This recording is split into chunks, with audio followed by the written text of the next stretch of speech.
भारत में कोरोना का रिकॉर्ड टूट गया है। एक दिन में 14,500 नए केस सामने आए हैं। यह आंकड़ा अब तक का सर्वाधिक है। 24 घंटे में 375 लोगों की मौत भी हुई है। भारत में अब तक 3,95,000 से भी अधिक मामले सामने आ चुके हैं। इनमें से 12,948 लोगों की मौत हो चुकी है, जबकि 2,13,830 लोग ठीक भी हुए हैं।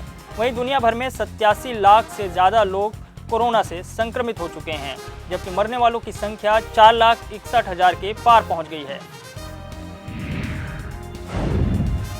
विश्व स्वास्थ्य संगठन WHO ने कहा है कि कोविड-19 महामारी का प्रसार तेजी से हो रहा है और एक दिन में अब तक के सर्वाधिक मामले सामने आए हैं। WHO की तरफ से यह भी कहा गया है कि लगभग आधे उत्तर और दक्षिणी अमेरिका महाद्वीप में मामले सामने आए हैं। दक्षिणी एशिया और पश्चिम एशिया में भी अब काफ़ी मामले सामने आ रहे हैं। उन्होंने यह भी कहा कि अब हम नए खतरनाक चरण में पहुंच रहे हैं। महामारी को रोकने के लिए प्रतिबंधात्मक कदमों की आवश्यकता है। फिलहाल जिस दिशा में हम आगे बढ़ रहे हैं उसमें साफ तौर पर यह दिख रहा है कि 80% से अधिक विकासशील देशों में कोरोना के मामले सामने आएंगे। कोरोना की चपेट में BCCI अध्यक्ष सौरव गांगुली के परिवार के सदस्य भी आ गए हैं। क्रिकेट एसोसिएशन ऑफ बंगाल के सचिव और गांगुली के बड़े भाई स्नेहाशीष गांगुली भी कोरोना पॉजिटिव मिले हैं। इसके साथ ही उसकी पत्नी और सास ससुर भी कोरोना पॉजिटिव मिले हैं। रिपोर्ट के मुताबिक स्नेहाशीष को घर पर ही आइसोलेट किया गया है।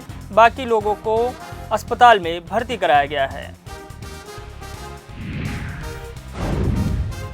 उत्तराखंड के मुख्यमंत्री त्रिवेंद्र सिंह रावत के डॉक्टर की रिपोर्ट पॉजिटिव आई है। मुख्यमंत्री के डॉक्टर ही नहीं बल्कि स्टाफ नर्स और रेडियोलॉजिस्ट डॉक्टर की रिपोर्ट भी पॉजिटिव आई है। रिपोर्ट के मुताबिक कीलू रौतली गेस्ट हाउस के डॉक्टर कोरोना संक्रमित पाई गई हैं। कोरोना संक्रमित पाए गए doctor NS Bisht corona nation अस्पताल के फिजिशियन हैं।